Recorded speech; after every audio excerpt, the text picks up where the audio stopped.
Good morning to you. I'm Nicole Snyder. We'll get to today's big stories in just a moment, but first, some breaking news to tell you about. The Columbia County Sheriff's Office is investigating a deadly stabbing this morning. When deputies arrived on scene, they found Sherry West stabbed to death in the kitchen, along with her husband, Philip West, in the living room with severe cuts to his wrists and a kitchen knife in his chest. Today, the mercury is expected to reach the triple digits, and some areas could see decades-old records shattered this week. Let's go to meteorologist Ed Bloodsworth for an update on this heat wave. And charges are expected to be filed today in a crash that killed 3 young boys in Augusta. The Richmond County Sheriff's Office is still investigating the June 1st accident that killed 8-year-old Jay Powell and 9-year-olds Eric Smalls and Quamaine Jones. The crash happened at the intersection of Riverwatch and Stevens Creek Road. The accident report shows both drivers involved were running red lights at the time of the wreck. And the woman accused of causing a wrong-way crash in 2012 on Riverwatch Parkway is set to go to trial today. Monique Sullivan is charged with murder, child cruelty, and several counts of aggravated assault. A statement to a nurse after the crash from Sullivan's son will be used as evidence.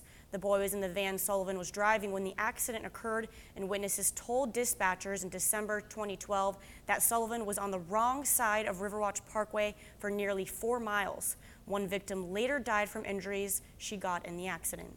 An Aiken County Sheriff's Office deputy is behind bars this morning accused of shooting and killing his wife. Matthew Blakely is charged with involuntary manslaughter. Investigators say he shot his wife, Candace Blakely, Saturday on Coulter Drive. Blakely has been fired from his job at the Sheriff's Office. He had been working there since November of 2014 and was currently attending the South Carolina Criminal Justice Academy. Miss Blakely has an autopsy scheduled for this morning. SLED is investigating the shooting. And also in Aiken County, the Board of Education will meet today to narrow down the search for its superintendent. The 21-person search committee has been working to screen potential candidates for the position. That committee is made up of principals and teachers of all grade levels and appointees from each BOE member. The search committee can only go forward with no more than 10 candidates.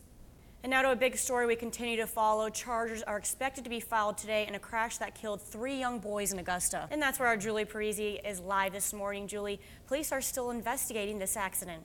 It's a battle between drivers and bikers in Aiken. Last week, the Planning Commission voted against putting shared lanes in as part of a widening project on Silver Bluff Road. That forecast is also on a Friday night at 12:30, so he's probably like, I'm out of here, I don't care anymore. Exactly. And as Ed mentioned, it's going to be a challenge to beat the heat for the rest of today and the rest of the work week. The next few days will be the hottest we've seen this year. Of course, the best way to avoid getting overheated is to stay indoors with the air conditioning. If you do venture outside, pace yourself, avoid direct sunlight, use waterproof sunscreen, and stay hydrated. I hope you don't get any mean phone calls. People have to remember that you're just forecasting this. You're not creating. Just the messenger. Will Ferrell and Kristen Wiig are set to star in a new Lifetime movie. The trailer for their new movie, The Deadly Adoption, is now out.